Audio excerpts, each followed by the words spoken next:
الحمد للہ رب العالمین والصلاة والسلام علی سید الانبیاء والمرسلین اما بعد درس القرآن والحدیث اعلان عن فضل الجماعت درس قرآن درس حدیث جماعت کی فضیلت پر بیان ہو رہا تھا اور پیچھے ہمیں مسلسل شرعی عذر جماعت چھوڑنے کے لیے بیان کر دیے تھے۔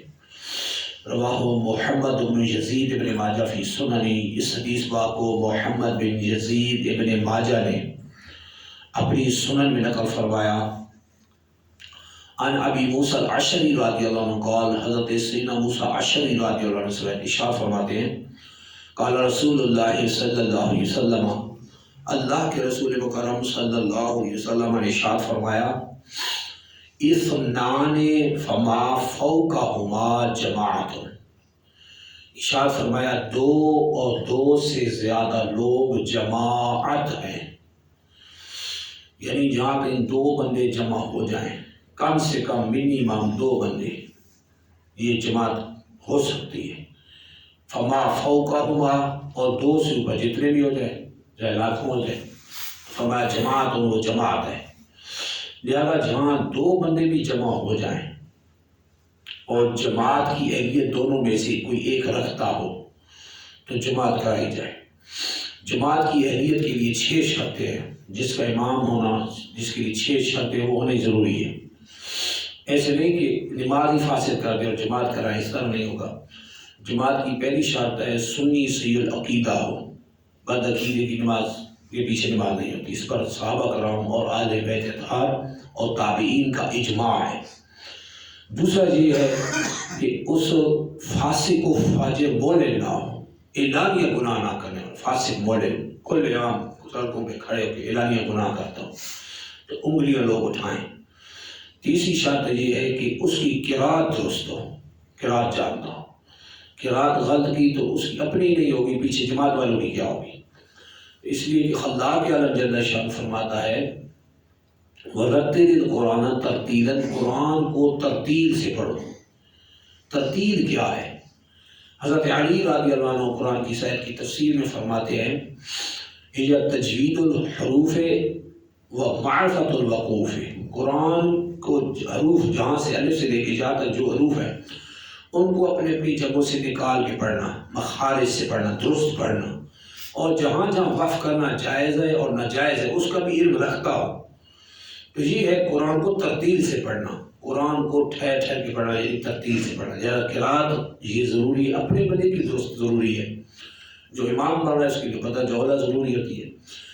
اگلی شرط یہ ہے کہ وہ بندہ نماز کے جملہ مسائل جانتا ہو، اتنا اس کو پتہ ہو کہ نماز فاسد کہاں جائے گی، ٹوٹ کہاں جائے گی۔ اگر اس کو کسی شے کا پتہ نہیں ہے تو پھر وہ امام نہیں بن سکتا، کہ اس طرح امامت کرائے گا تو ہو سکتا ہے نماز توڑ دے، عین ممکن ہے، بلکہ ہو جاتا ہے اس طرح۔ اس کو پتہ بھی نہیں ہوگا میرا فرض چھوٹ گیا، میرا واجب چھوٹ گیا، میرے سے کوئی ایسا عمل ہوا جس سے نماز ٹوٹ گئی، پھر بھی پڑھاتا رہے گا، یہ ضروری ہے۔ اور آخری شرط یہ ہے کہ وہ بندہ ضروریات دین میں سے کسی شے کا منکر نہ ہو، جیسے عقائد، بنیادی عقائد ہیں ان میں سے کسی شے کا منکر نہ ہو جہاں شریعت ضرورت رکھتی ہے، اور معذور شرعی نہ ہو۔ معذور شرعی کسے کہتے ہیں؟ معذور شرعی اسے کہتے ہیں جس کو شریعت نے عذر دیا ہو، مجبوری کا، شریعت نے کہا کہ ٹھیک ہے یہ مجبور ہے، اس کی نماز ہو جائے گی۔ جیسے سلسل بول والا شخص ہے، سلسل بول، جس کو پیشاب کے قطرے آتے رہتے ہیں، وہ جب بھی واش روم جاتا ہے بالکل صحیح استنجا کرتا ہے، وضو کرتا ہے، پھر نماز، پھر قطرے آ جاتے ہیں، پھر جاتا ہے، یعنی مسلسل اس کا یہ سلسلہ ہے، اس کو کہتے ہیں سلسل بول۔ اور اسی طرح استطلاق بدن، پیٹ کا جاری نہ، ہوا نہیں ٹھہرتی، جتنی بار واش روم گیا ہے، وضو کا ہر بار ہی آ ہے۔ اور اس طرح کوئی ایسا زخم ہے جو اس کے خون ٹپتا رہتا ہے، گرتا رہتا ہے، وہ ٹھیک ہوتا ہی نہیں ہے۔ تو ایسے جو عذر شرعی ہوتے ہیں اس کو کہتے ہیں معذور شرعی، ایسے شخص کو، یعنی شرعاً یہ مجبور ہے۔ اب اس کے لیے حکم شرعی ہے کہ ہر نماز کے لیے وضو ادا کر لے گا، اگرچہ اس کے پیٹ ہوا جاری ہے، شریعت نماز مانتی ہے، ایک نماز سے دوسری نماز تک اس کی نماز ٹھیک ہے، پورے کامل وقت تک ٹھیک ہے۔ مثال ظہر کا وضو کیا تو عصر تک پورا یہ وقت اس کا وضو ادا مانا جائے گا۔ جیسے ہی عصر کا وقت داخل ہوگا وہ عصر ظہر والا وضو چلا جائے گا، حدیث میں یہ حکم دیا گیا ہے. اس طرح پیشاب کے قطروں والے کا یہی حکم ہے, ہوا نہ ٹھہرنے والے کا بھی یہی حکم. اس کو کہتے ہیں معذور شرعی مجبوری اس کی ہے. اس اندر بندہ مجبور ہے, معذور ہو گیا. یہ شخص جماعت نہیں کرا سکتا جس کو یہ مسئلہ, جس کے قطرے نہ ٹھہرتے ہوں, جس کی ہوا نہ ٹھہرتے ہوں. اب یہ امامت کے لائق نہیں رہا, اپنی تو اس کی ہو جائے گی, ہر نماز کے لیے صرف وضو میں کرے گا, لیکن اب امامت کی شاخ سے خارج ہو جاتا ہے. لہذا اثنان فما فوقہما, جماعت سرکار صلی اللہ علیہ وسلم فرماتے ہیں 2 اور 2 سے زیادہ لوگ جماعت ہیں. لہذا جماعت کی اہلیت رکھتے ہو تو 2 بندے ہیں تو جماعت کرے, امام کے ساتھ کھڑا ہو, امام سے تھوڑا سا پیچھے, پاؤں کے ساتھ تھوڑا سا پیچھے کھڑا ہو, دوسرا بندہ دائیں طرف.